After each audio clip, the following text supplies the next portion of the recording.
Quiero utilizar primeramente unos breves momentos para invitarlos, animarlos a acompañarnos en este apasionante libro del profeta Ezequiel.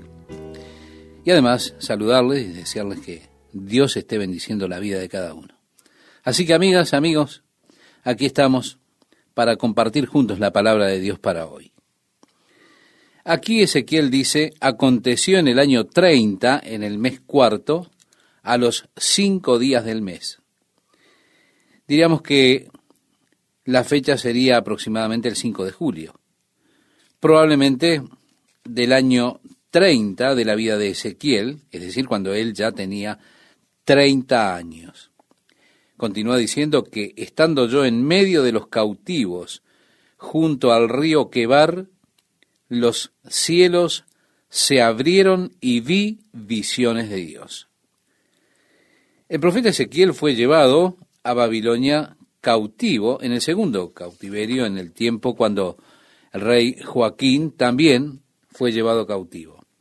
Hubieron 3 ocasiones en las cuales los ejércitos de Nabucodonosor arremetieron contra Jerusalén llevando cautivos a Babilonia, aparte del pueblo. Daniel fue precisamente en el primer cautiverio. Ezequiel, en lo que tiene que ver con nuestro estudio, fue en el segundo cautiverio. Básicamente, Ezequiel estaba profetizando para los cautivos cuando él comienza su profecía. Todavía Jerusalén estaba en pie. Ahora, habían falsos profetas allí en Babilonia que le decían a las personas: miren, no se establezcan aquí, no vayan a hacerse una casa, porque Dios pronto ha de derrotar a Babilonia y nosotros habremos de regresar. Así que cálmense, porque vamos a estar por aquí poco tiempo. El Señor ha de librar a su pueblo y nosotros hemos de regresar de Babilonia muy pronto. Así que no se establezcan. El profeta Jeremías ya les había escrito a ellos diciéndoles: no escuchen a los profetas o los que se llaman profetas, quienes les dicen que no se establezcan, sino establezcanse, porque estarán allí por 70 años. Muchos de ustedes han de morir en Babilonia, así que deben acostumbrarse al hecho de que tienen que establecerse. Hagan esa situación lo mejor posible.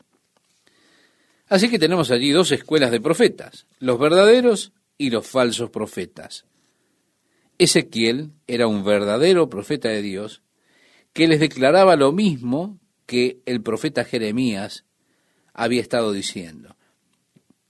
Valga decir entonces que Jerusalén no sería restaurada inmediatamente, sino que Jerusalén habría de ser completamente destruida por Babilonia. Las personas serían asesinadas, y él le está diciendo esto al pueblo cuando está en Babilonia. Ahora, Jeremías describía desde Jerusalén. Ezequiel está en medio de ellos, allí en cautiverio, en Babilonia. Y en esa condición, él les dice: escuchen la palabra del Señor, establezcanse aquí, porque pasará un largo tiempo de cautiverio.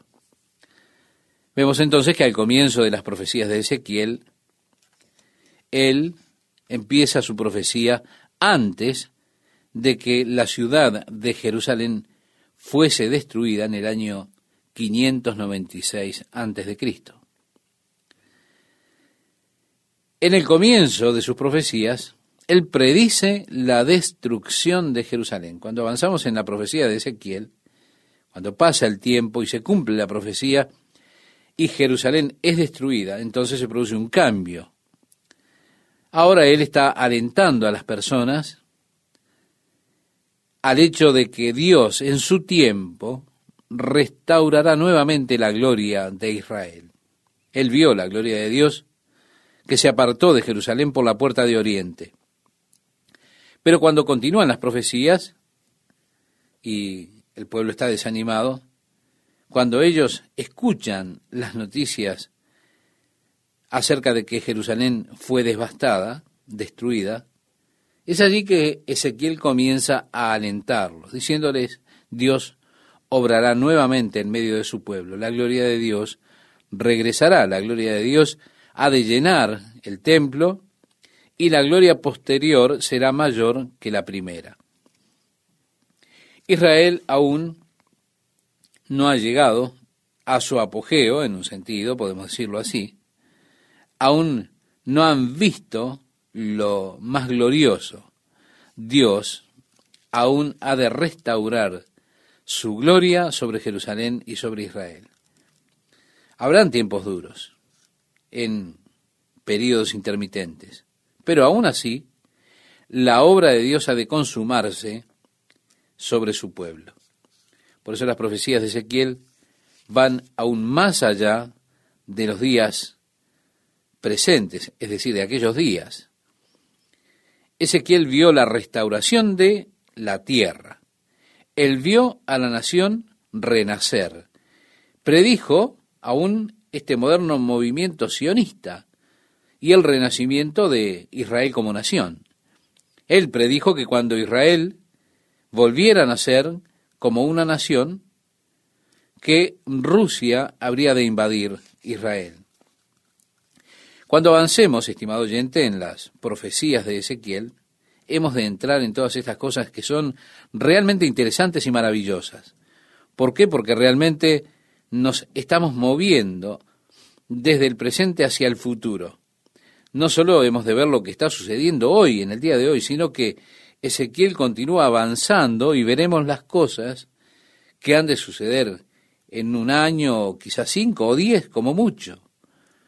Él avanza inclusive más allá de eso. Veremos las cosas que han de sucederle al pueblo de Israel durante la era del reino, ese glorioso reino de Jesucristo sobre la tierra, cuando Él nuevamente entre por la puerta oriental de la ciudad para establecer su reino aquí sobre la tierra.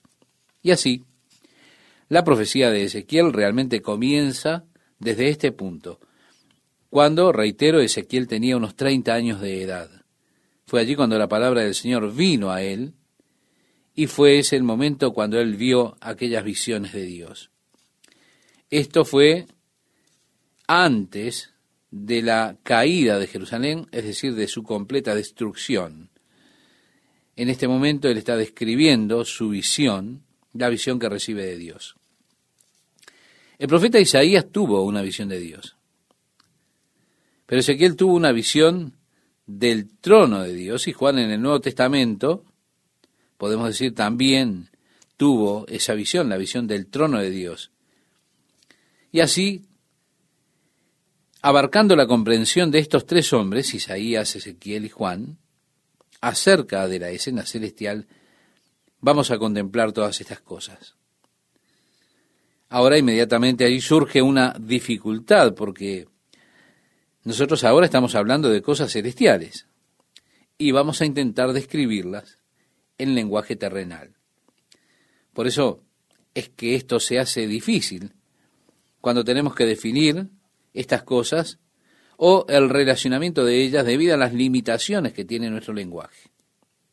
Debemos intentar visualizar estas cosas, es decir, las cosas de las que Ezequiel está hablando.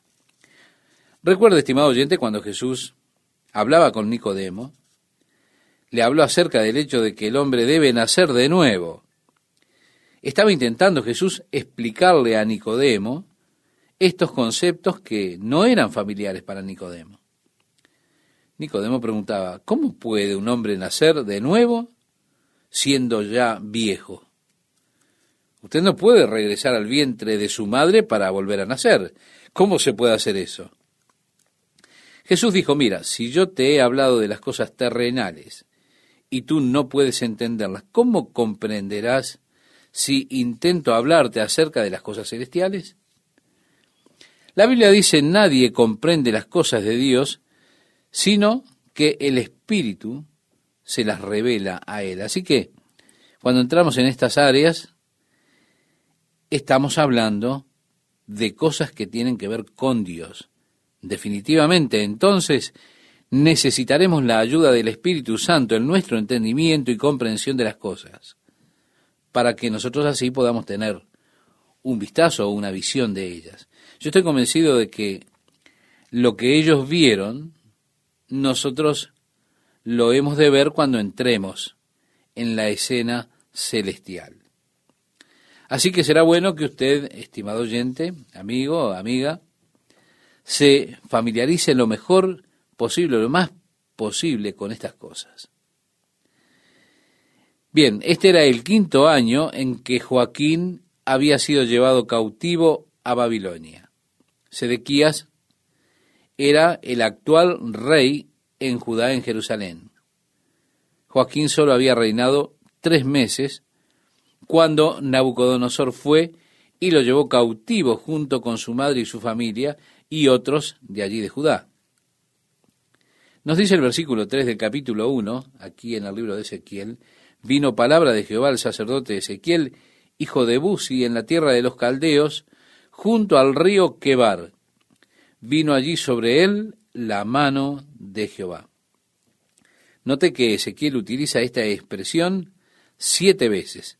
La mano de Jehová estaba sobre mí. Y dice, y miré, y he aquí venía del norte un viento tempestuoso. Al referirnos al norte aquí, tenemos que pensar realmente que habla del lugar de la morada de Dios. En Isaías, hablando de la exaltación de sí mismo, de Satanás, dice, ascenderé a los lados del norte.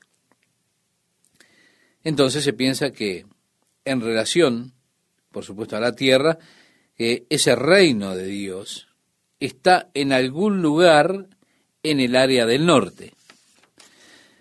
Había un interesante artículo en el periódico de un vasto espacio vacío que fue descubierto en el universo, que desconcierta totalmente a los científicos. Esto desestabiliza ciertas teorías que ellos tenían en el ayer. Y podría ser muy perturbador, por ejemplo, para la teoría del Big Bang, porque supuestamente los restos del Big Bang fueron distribuidos equitativamente en todo el universo y no deja realmente lugar para estas vastas áreas de espacios vacíos. Aún así, se ha descubierto recientemente esta área extremadamente vasta de espacio vacío, o el agujero negro, como se le dice comúnmente. Esta área resulta estar hacia la estrella del norte, precisamente. Allí está esa área de vacío en el espacio, que en el tiempo actual es un verdadero enigma para los astrónomos que están estudiando esto, cuando ellos intentan alinear este descubrimiento con las teorías que tienen acerca de la existencia o del origen del universo. Bien, este viento tempestuoso, decía el profeta, venía del norte. Él estaba en Babilonia cuando tuvo esta visión. Y agrega, hay una gran nube con un fuego envolvente. Estimado oyente, ¿alguna vez usted ha visto un fuego envolvente? Como que va enrollándose cuando hay una explosión de materiales que son altamente inflamables. Es un fenómeno realmente fascinante de contemplar. El profeta Ezequiel ve que viene de esa área del norte, esa gran nube, y resulta interesante que la Biblia habla tan seguido de Dios siendo cubierto por una nube, las nubes de gloria que rodean a Dios. Allí, por ejemplo, en el monte, cuando Dios habló con Moisés, estaba esa nube de la gloria de Dios que cubrió el monte Sinaí, y el fuego, nuevamente las ráfagas de fuego que eran emitidas desde ella. El verso 4 nos dice, y alrededor de él un resplandor, y en medio del fuego algo que parecía como bronce refulgente, y en medio de ella la figura de 4 seres vivientes. Es decir, en medio de esa gloriosa brillantez, como una clase de bola de fuego envolviéndose a sí misma en la nube. Allí en medio de eso estaba ese hermoso bronce refulgente y también estos 4 seres vivientes. Dice, y esta era su apariencia. Había en ellos semejanza de hombre. Cada uno tenía 4 caras y 4 alas, y los pies de ellos eran derechos, y la planta de sus pies como planta de pie de becerro, y centelleaban a manera de bronce muy bruñido. Nuevamente, el profeta está utilizando lo que tiene el lenguaje humano, tratando de describir estas criaturas que él nunca las había visto antes. Así que nosotros tenemos que utilizar de alguna manera nuestra imaginación para visualizar estos 4 seres, luciendo como un hombre, cada uno teniendo 4 caras, cada uno de ellos teniendo 4 alas, sus pies como pies de becerros, que lucían brillantes como el bronce. Dice además, debajo de sus alas, a sus 4 lados tenían manos de hombre, y sus caras y sus alas por los 4 lados. Con las alas se juntaban el uno al otro. No se volvían cuando andaban, sino que cada uno caminaba derecho hacia adelante. Así que el movimiento era como en una sola dirección, en lugar de girar, era como un movimiento derecho que tenían estas criaturas. Al continuar con la descripción de estos 4 seres vivientes, nos damos cuenta que tienen un paralelo con lo que tenemos como las 4 criaturas vivientes que Juan vio cuando leemos en el capítulo 4 del libro de Apocalipsis. Él también tuvo una visión del trono de Dios. Y él vio a estas 4 criaturas vivientes con sus 4 caras. Juan también los describe precisamente en el libro de Apocalipsis. Ezequiel las describe nuevamente en el capítulo 10, cuando él los ve, nuevamente, cuando lleguemos al capítulo 10 habremos de hablar de ello. Allí él identifica para nosotros lo que son estas 4 criaturas vivientes. Luego descubrimos que hay querubines, es decir, seres creados por Dios, seres inteligentes que rodean a Dios. En el libro de Apocalipsis se nos dice que ellos no cesan de decir día y noche, Santo, Santo, Santo, Señor Dios Todopoderoso, el que es y que era y que será. Esto se relaciona luego con las direcciones de Dios a Moisés en la construcción del tabernáculo, del cual el libro de Hebreos nos dice que es un modelo que le fue mostrado del cielo. En el tabernáculo, en el lugar santísimo, tenemos un modelo del trono de Dios allá en el cielo, y se le dijo a Moisés que colocara estos querubines de oro sobre el trono de misericordia, sus alas tocándose entre ellas, y los bordes de sus alas tocando el borde de ese pequeño cubo que tenía 4,5 metros cuadrados, es decir, una habitación dorada. Este nuevamente es el modelo que le fue mostrado a Moisés de las cosas celestiales. Así que están esos querubines, esas criaturas vivientes, sin duda, criaturas sumamente inteligentes y poderosas, a pesar de que luzcan tal vez como una clase de fenómeno, en cuanto a la combinación de esas 4 caras y pies como de becerro, pero aún así son criaturas que están allí alrededor del trono de Dios. ¿Qué tal, amigas, amigos? ¿Cómo están? El versículo 3 del capítulo 1 de Ezequiel dice: vino palabra de Jehová al sacerdote Ezequiel, hijo de Buzi, en la tierra de los caldeos, junto al río Quebar. Vino allí sobre él la mano de Jehová. Reiteramos algo que decíamos en el programa anterior, que esta expresión, la mano de Jehová estaba sobre mí, es utilizada 7 veces. Después agrega, y miré, y he aquí venía del norte un viento tempestuoso. Estamos hablando entonces, cuando se menciona el norte, de lo que sería la habitación de Dios. Y Ezequiel como que está viendo ahora esto que sale de esa área, de ese lugar del norte, desde esa gran nube. Es interesante que la Biblia habla mucho en cuanto a Dios cubierto con nubes, o cubierto con una nube. Y así dice, y una gran nube con un fuego envolvente, había una brillantez alrededor, y alrededor de él un resplandor, y en medio del fuego algo que parecía como bronce refulgente, y en medio de ella la figura de 4 seres vivientes.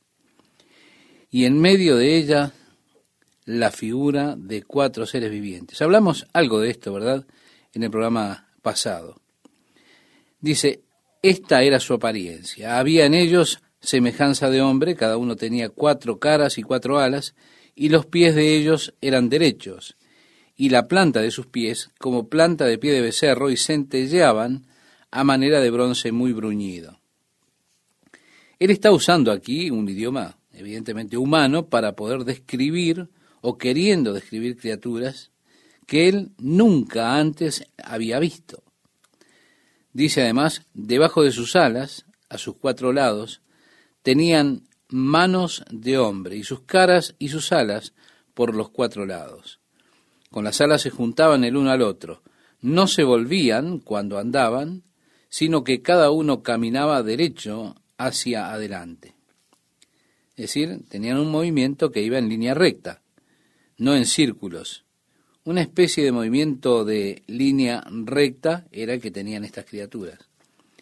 Al proseguir con las descripciones de estos 4 seres vivientes, nos damos cuenta, estimado oyente, que estas son paralelas o similares a las 4 criaturas vivientes que vio Juan en el libro de Apocalipsis, capítulo 4. Él también nos dice allí que tuvo una visión del trono de Dios y vio estas 4 criaturas con sus 4 rostros.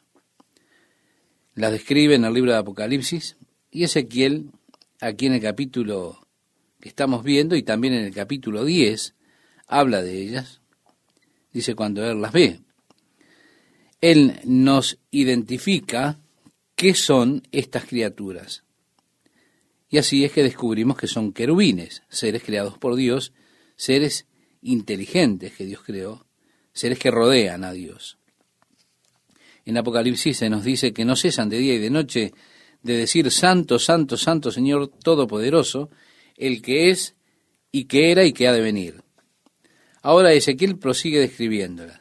Dice, el aspecto de sus caras era cara de hombre, y cara de león al lado derecho de los 4, y cara de buey a la izquierda de los 4, asimismo habían los 4 cara de águila.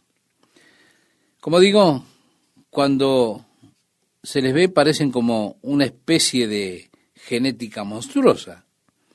Hay algunos que ven en estas 4 caras los 4 evangelios describiendo a Jesucristo de distintas formas.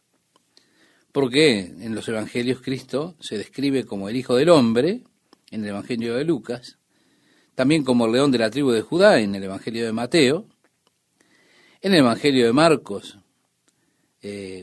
como el ciervo, el buey, la bestia de carga, y en el Evangelio de Juan se le presenta en su deidad como el águila que está por encima de todos. Y así eran sus caras, dice, y tenían sus alas extendidas por encima, cada uno 2, las cuales se juntaban, y las otras 2 cubrían sus cuerpos, y cada uno caminaba derecho hacia adelante, hacia donde el Espíritu les movía que anduviesen, andaban, y cuando andaban, no se volvían. Ahora, porque ellos tenían rostros en todas las direcciones, ¿se da cuenta? Podían moverse derecho, así de esta forma. No tenían que volver la cabeza para ir a un lugar, de un lugar a otro, no. Se puede mover con movimientos rectos en cada dirección. Agrega, cuanto a la semejanza de los seres vivientes, su aspecto era como de carbones de fuego encendidos. Bien, estimado oyente, imagine la barbacoa y allí ese lugar lleno de brasas de fuego encendidas, para tener algo aproximado. Agrega como visión de hachones encendidos que andaba entre los seres vivientes, y el fuego resplandecía, y del fuego salían relámpagos, y los seres vivientes corrían y volvían a semejanza de relámpagos. Es decir, ellos podían moverse a la velocidad de la luz. Su movimiento era extremadamente rápido, como un relámpago, ¿se da cuenta? Tenía la apariencia de un relámpago. Mientras yo miraba a los seres vivientes, dice el profeta, he aquí una rueda sobre la tierra junto a los seres vivientes, a los 4 lados. El aspecto de las ruedas y su obra era semejante al color del crisólito, y las 4 tenían una misma semejanza, su apariencia y su obra era como rueda en medio de rueda. Nuevamente él usa el lenguaje humano para poder describir esta apariencia y esas ruedas. Y era como una rueda dentro de otra rueda, cuando veía esos flashes de luz y todo lo demás moviéndose dentro de esa luz verde como de color berilo. Agrega, cuando andaban se movían hacia sus 4 costados, no se volvían cuando andaban. Es la tercera vez que él menciona esto, así que probablemente lo remarca bastante. Era impresionante para él. Él nunca había visto nada como esto, en cuanto a lo que vio aquí en la tierra, por supuesto. Dice, y sus aros eran altos y espantosos, y llenos de ojos alrededor en las 4. Y cuando los seres vivientes andaban, las ruedas andaban junto a ellos. Y cuando los seres vivientes se levantaban de la tierra, las ruedas se levantaban. Hacia donde el Espíritu les movía que anduviesen, andaban. Hacia donde les movía el Espíritu que anduviesen, las ruedas también se levantaban tras ellos, porque el Espíritu de los seres vivientes estaba en las ruedas. Cuando ellos andaban, andaban ellas, y cuando ellos se paraban ellas. Asimismo, cuando se levantaban de la tierra, las ruedas se levantaban tras ellos, porque el Espíritu de los seres vivientes estaba en las ruedas, dice nuevamente. Y sobre la cabeza de los seres vivientes aparecía una expansión a manera de cristal maravilloso, extendido encima sobre sus cabezas. En otras palabras, él está describiendo ahora el área alrededor del trono de Dios. Es que esas criaturas estaban debajo del trono de Dios. Por eso era como un cristal asombroso, maravilloso, que había por encima de sus cabezas. Bien, Juan, en el libro de Apocalipsis, vio ese mar de cristal como un mar de cristal que estaba delante del trono de Dios. Así que al leer Apocalipsis usted encontrará que se pone en paralelo mucho de la visión de Ezequiel y, por supuesto, todo esto sujeto por los límites humanos, que estaban tratando ellos de describir de alguna manera la escena celestial, el trono de Dios, la gloria de Dios que ellos estaban observando en visiones. El verso 23 nos dice, y debajo de la expansión las alas de ellos estaban derechas, extendiéndose la una hacia la otra, y cada uno tenía 2 alas que cubrían su cuerpo. Con 2 de ellas se tocaban uno a otro, con 2 cubrían los costados de sus cuerpos. Agrega, cuando andaban, como sonido de muchas aguas, como la voz del Omnipotente. No sé si usted, estimado oyente, ha visto alguna vez las cataratas del Niágara. ¿Alguna vez quizá ha estado en las cataratas del Parque Yosemite o ha escuchado la voz de muchas aguas? Es como un rugido tremendo. Así que ellos se movían con ese rugido. El destello es como un relámpago, los movimientos en línea recta, y agrega como ruido de muchedumbre, como el ruido de un ejército. Cuando se paraban, bajaban sus alas. Es decir, cuando estaban en pie, sus alas vendrían a estar a sus lados. Cuando se paraban y bajaban sus alas, se oía una voz de arriba, es decir, del cielo, de la expansión que había sobre sus cabezas. Y sobre la expansión que había sobre sus cabezas, se veía la figura de un trono que parecía de piedra de zafiro, que es azul.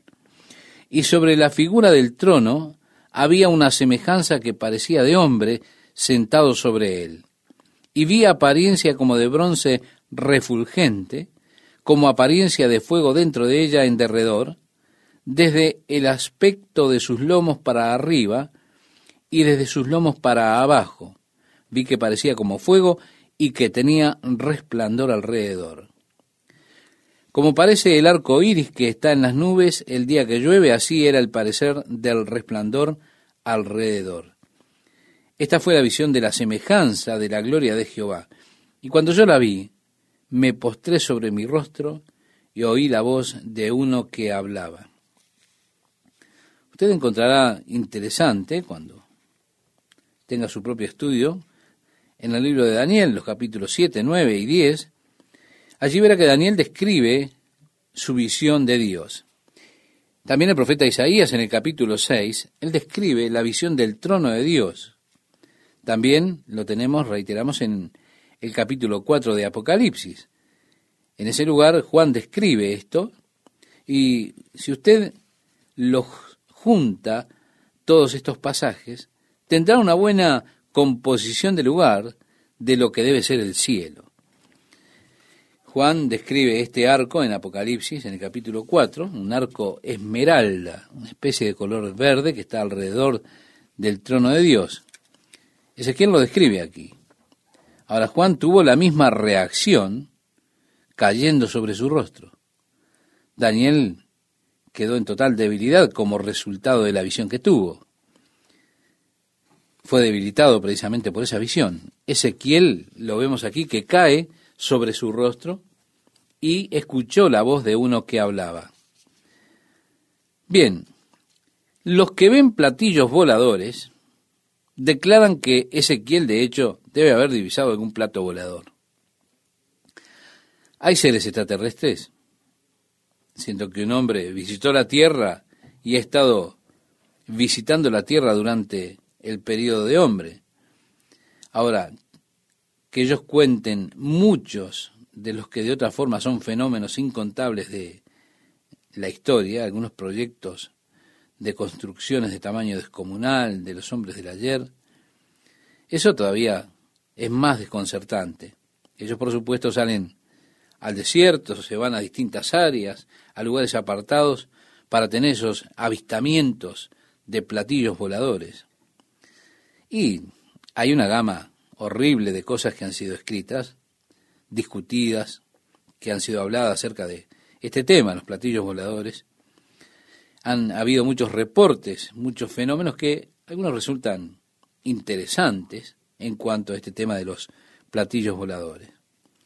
Muchos de ellos pueden ser explicados, quizá por gases estancados u otras cosas, pero con todo hay otros que los hombres razonablemente inteligentes han expresado y descrito, y es difícil de entenderlos.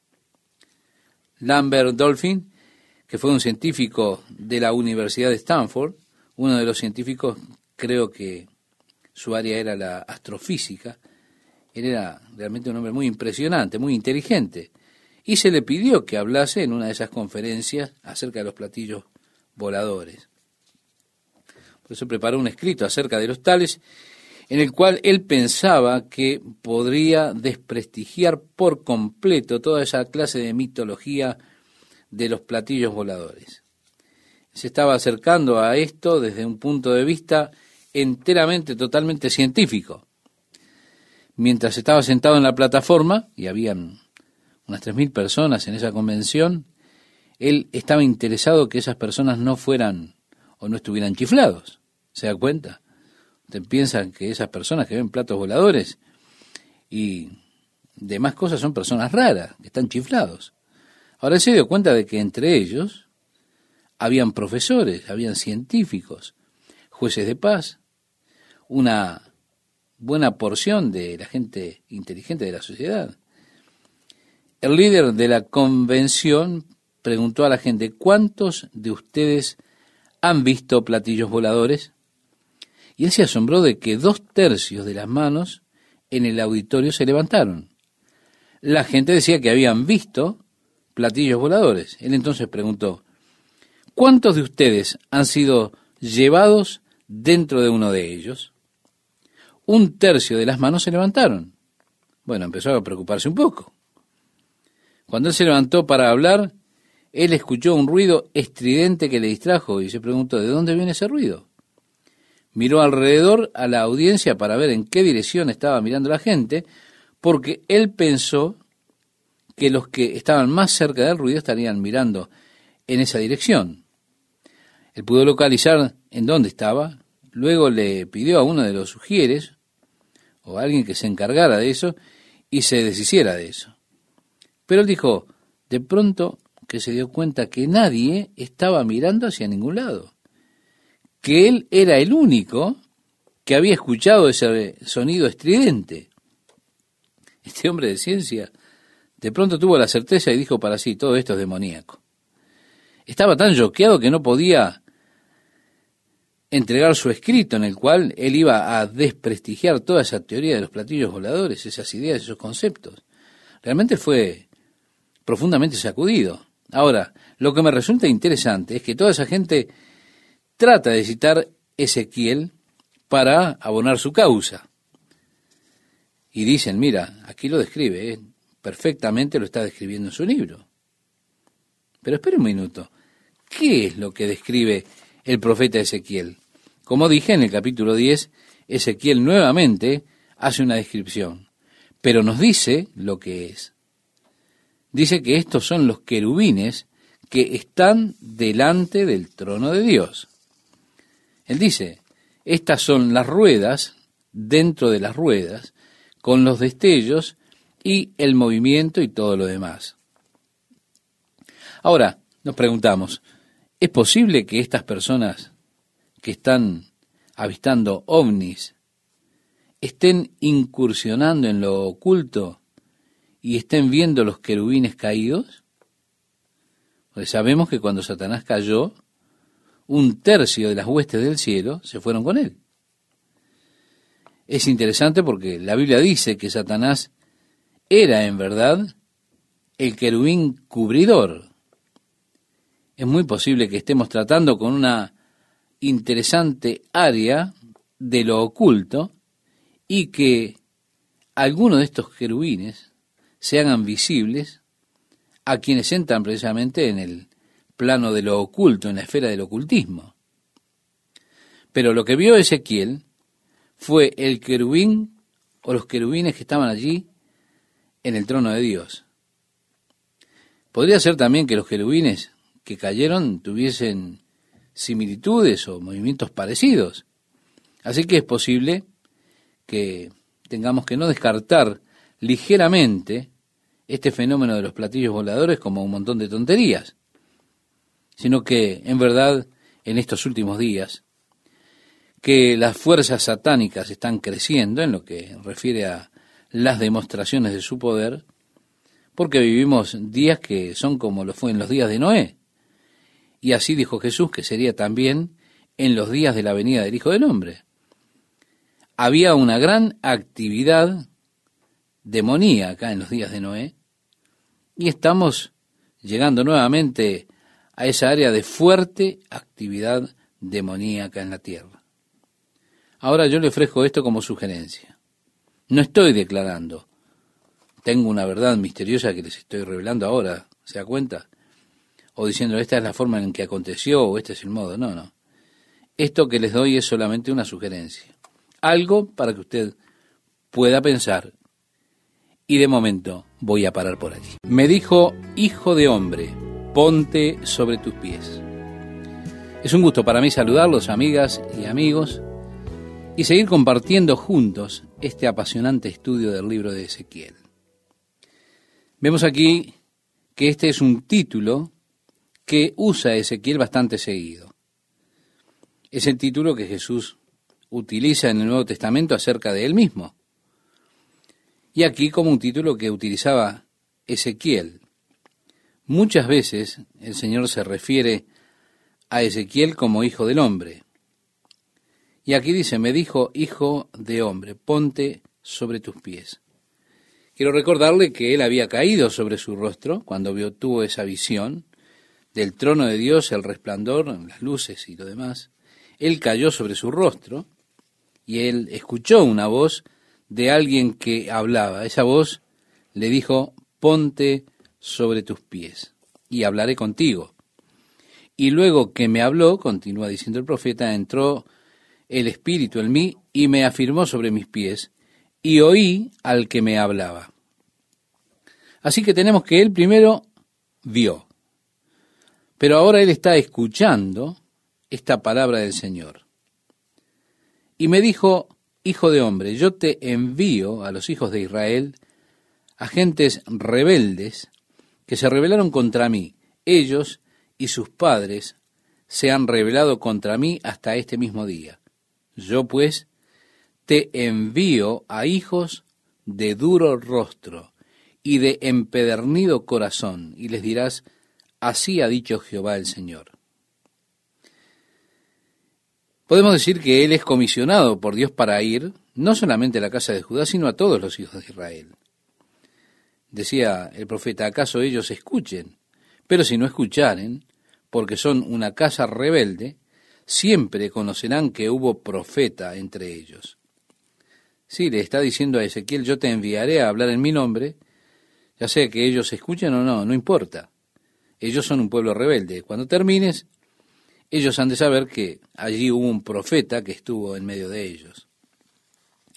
Continuando la lectura, leemos, y tú, hijo de hombre, no les temas, ni tengas miedo de sus palabras, aunque te hallas entre zarzas y espinos, y moras con escorpiones. No tengas miedo de sus palabras, ni temas delante de ellos, porque son casa rebelde.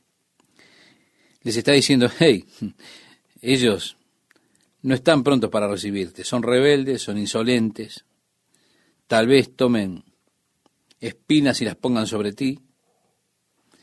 Un método por el cual ellos castigaban a las personas, ¿sí? Utilizaban las espinas, las tomaban y las apretaban contra el cuerpo de aquella persona que querían agredir. Tenían arbustos de espinas realmente muy grandes allí. Dios le dice, no te preocupes por eso. Les hablarás pues mis palabras, escuchen o dejen de escuchar, porque son muy rebeldes. Mas tú, hijo de hombre, oye lo que yo te hablo, no seas rebelde como la casa rebelde. Abre tu boca y come lo que yo te doy. Y miré, y he aquí una mano extendida hacia mí, y en ella había un rollo de libro. Y lo extendió delante de mí, y estaba escrito por delante y por detrás, y había escritas en él endechas y lamentaciones y ayes. Así que el Señor fue que dijo, ahora debes comer lo que pongo delante de ti. El Señor puso delante de él ese rollo, él lo abrió, todo lo que tenían eran ayes, lamentaciones, endechas, que estaban escritas en ese libro. Comerse eso, por supuesto, es algo simbólico, como en el libro de Juan. A Juan le fue dado el rollo y él se lo comió. Y cuando estaba en su boca era dulce como la miel, pero en su estómago era amargo. Aquí se le dice al profeta que coma las palabras.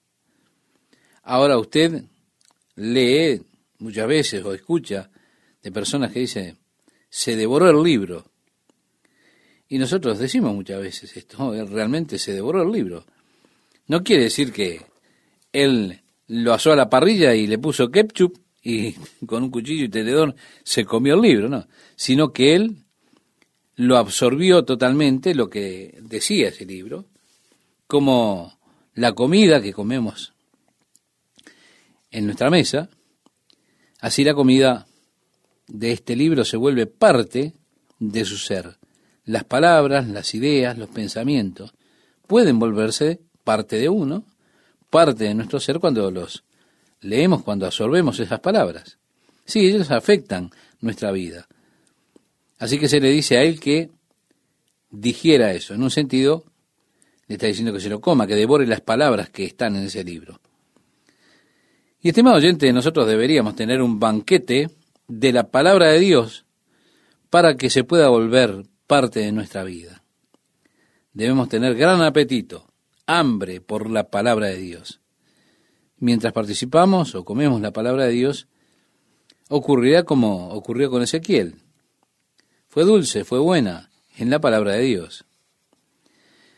En el versículo 1 del capítulo 3 leemos, me dijo, hijo de hombre, come lo que hayas, come este rollo y ve y habla a la casa de Israel. En otras palabras, devóralo y luego ve a entregarlo. ¿Se da cuenta? De esto se trata el ministerio realmente. Usted devora la palabra de Dios y entonces usted está preparado para entregárselo a las personas. Y lo ha de entregar ahora como una parte suya, porque usted ha leído, absorbió la palabra, hasta que se vuelve parte de su misma vida. Y usted entonces en esa condición lo puede entregar a los otros. Y abrí mi boca y me hizo comer aquel rollo, y me dijo, hijo de hombre, alimenta tu vientre, y llena tus entrañas de este rollo que yo te doy. Y lo comí, y fue en mi boca dulce como miel. Luego me dijo, hijo de hombre, ve, y entra a la casa de Israel, y habla a ellos con mis palabras, porque no eres enviado a pueblo de habla profunda, ni de lengua difícil.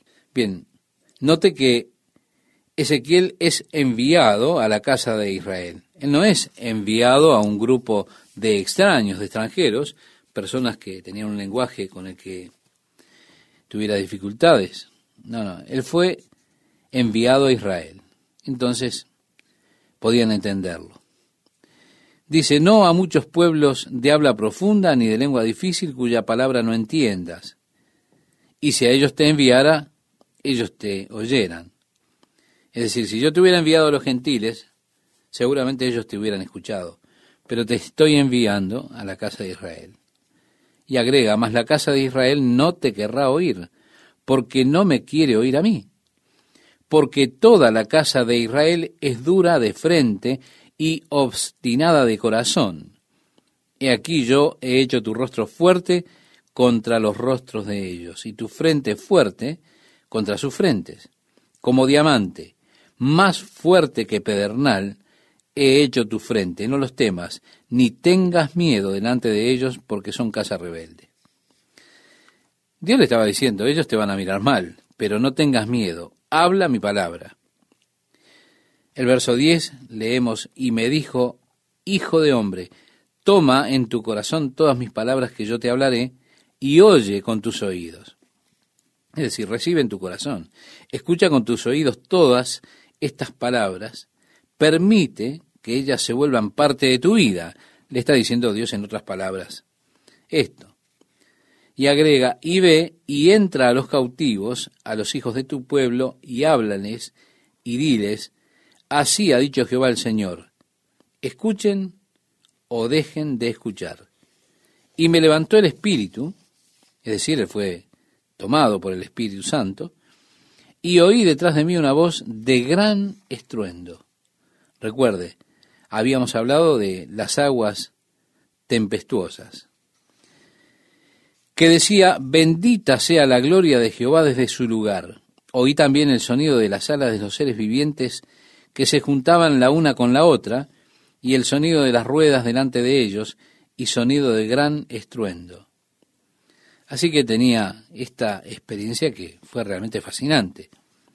Cuando las personas dicen que ellos han sido levantados por platillos voladores y demás, parece que en este caso él tuvo una experiencia similar a esa experiencia de la cual hablan algunos, como una proyección astral con estos querubines. Dice el verso 15, y vine a los cautivos en Tel Aviv, que moraban junto al río Quebar, y me senté donde ellos estaban sentados, y allí permanecí 7 días, atónito entre ellos. Es decir, se fue a los cautivos que estaban en el este, allí en Tel Aviv, y él estaba atónito con lo que había visto. Él solo se sentó allí 7 días en silencio, como que estaba intimidado, bien dice, atónito. Recuerde cuando Job estaba teniendo todas esas dificultades que tuvo, sus amigos fueron a verlo. Por 7 días, ellos no dijeron ni una palabra. Se sentaron solamente allí en silencio hasta que Job abrió su boca y comenzó a quejarse de su condición. Estaban sentados en silencio. Aquí el profeta Ezequiel está haciendo prácticamente lo mismo. Solo está sentado en silencio mientras observa toda la escena de este pueblo. Agrega el profeta: y aconteció que al cabo de los 7 días vino a mí palabra de Jehová, diciendo: Hijo de hombre, yo te he puesto por atalaya a la casa de Israel. Oirás pues tú las palabras de mi boca, y los amonestarás de mi parte.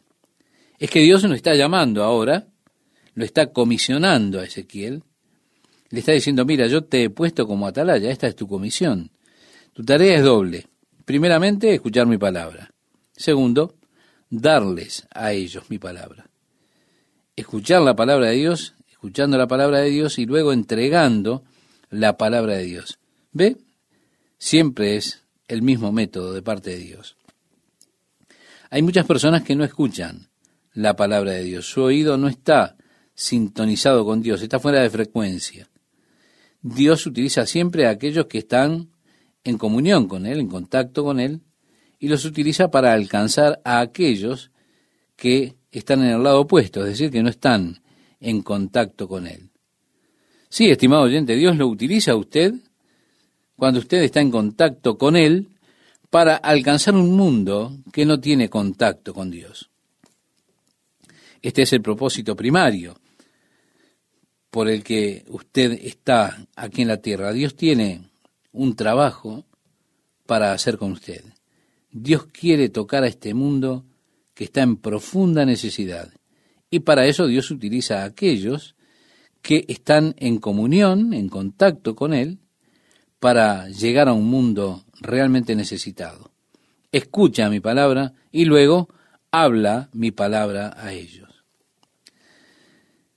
Agrega: cuando yo dijere al impío, de cierto morirás, y tú no le amonestares ni le hablares, para que el impío sea apercibido de su mal camino, a fin de que viva, el impío morirá por su maldad, pero su sangre demandaré de tu mano.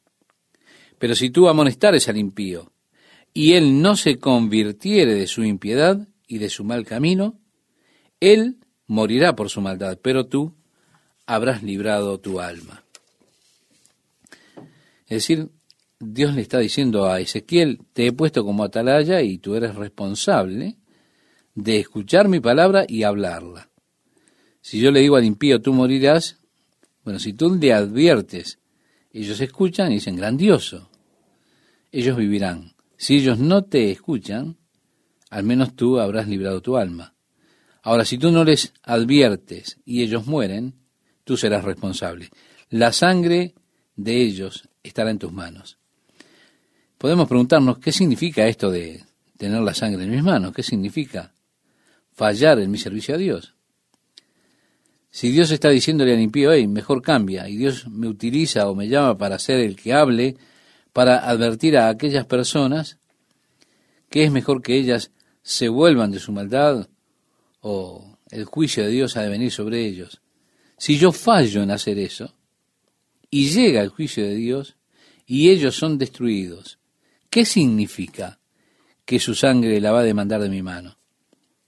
Está significando que Dios me hace responsable a mí, que la recompensa que yo habría de tener por un servicio fiel no me va a ser entregada. Note usted que Él no tiene que convencer al impío que se arrepienta. A Él no se le dice que vaya a argumentar con ellos. No. Solamente se le dice que les declare la advertencia de Dios. Eso es todo. Nosotros tantas veces en nuestra experiencia cristiana cometemos el error de pensar que nosotros de alguna forma tenemos que convertir a las personas para Jesucristo. Pero, estimado oyente, usted no puede convertir a nadie a Jesucristo, porque Dios no lo ha llamado a usted para que convierta a personas a Jesucristo. No, Dios lo llama a usted para advertir a las personas. Allí está el llamado de Dios. como dice el profeta, yo te he llamado para advertirles. Y usted debe obedecer esto, debe ser responsable de esta manera.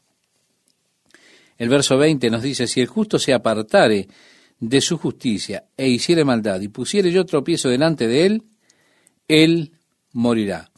En otras palabras, aquí vemos un hombre que se aparta de Dios yendo por el camino equivocado y Dios le pone tropiezo, un tropiezo que lo llevará al infierno. Dice, porque tú no le amonestaste, en su pecado morirá, y sus justicias que había hecho no vendrán en memoria, pero su sangre demandaré de tu mano. Podríamos preguntarnos, ¿no? ¿Qué tiene que ver esto con la seguridad eterna? Y realmente nada. Recuerde que estamos en el Antiguo Testamento. Esa justicia que existía en el Antiguo Testamento era producto de la obediencia a la ley, lo cual era imposible para todo ser humano. En tanto, la justicia que tenemos en el Nuevo Testamento es la justicia que es imputada a nosotros por medio de nuestra fe en Jesús. Así que usted está tratando ahora con una justicia diferente. En segundo lugar, hay una asociación, porque hay muchos que han hecho una profesión y hay muchos hoy que profesan ser cristianos, pero sus vidas son vividas según los deseos carnales. A mí no me interesa qué clase de declaración haga usted. No. Juan ya nos advierte que hay personas que hacían profesiones falsas. Y dice, el que dice que está en luz y anda en tinieblas es mentiroso, no conoce la verdad. El que dice que no tiene pecado se engaña a sí mismo. La verdad de Dios no está en él. Si un hombre dice, y sí, el hombre dice muchas cosas, pero debe haber una correspondencia entre lo que dice y lo que hace, entre lo que habla y su vida. Si yo digo que camino en la luz, pero sigo viviendo en los deseos de la carne, caminando en las tinieblas, me estoy engañando a mí mismo. Y la verdad no está en mí. Y hay muchas personas, el día de hoy, que se engañan a ellas mismas, porque por el hecho de hacer declaración de fe con su boca, piensan que ya está todo listo. Pero después no hay fruto en su vida que indique que realmente hubo un cambio. Ellos aún están caminando y viviendo en los deseos de la carne. Aún así, la palabra de Dios claramente nos advierte acerca de aquellas obras de la carne. Como decía el apóstol Pablo, escribiéndole a los Gálatas en el capítulo 5, versículos 19 al 21. Y manifiestas son las obras de la carne, que son adulterio, fornicación, inmundicia, lascivia, idolatría, hechicerías, enemistades, pleitos, celos, iras, contiendas, disensiones, herejías, envidias, homicidias, borracheras, orgías, y cosas semejantes a estas, acerca de las cuales os amonesto, como ya os lo he dicho antes, que los que practican tales cosas no heredarán el reino de Dios.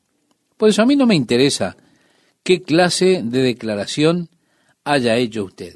Si usted está caminando en los deseos de la carne, viviendo en la práctica del pecado, que es opuesto a Dios, no me interesa cuántas cosas justas haya hecho usted. Su vida misma está negando a Jesucristo, está negando la fe en Jesucristo, fe a través de la cual Dios nos atribuye justicia a nosotros. Pero su misma vida, si usted anda en los deseos de la carne, está negándolo a Dios.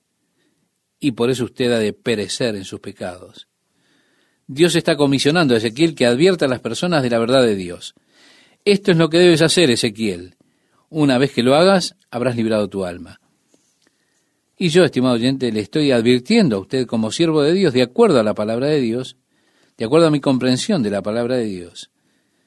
Si usted continuamente está viviendo según la carne y no camina según el Espíritu, no es guiado por el Espíritu Santo, si usted vive sin buscar las cosas del Espíritu, no hace la diferencia la declaración que haya hecho usted, porque su vida niega a Cristo.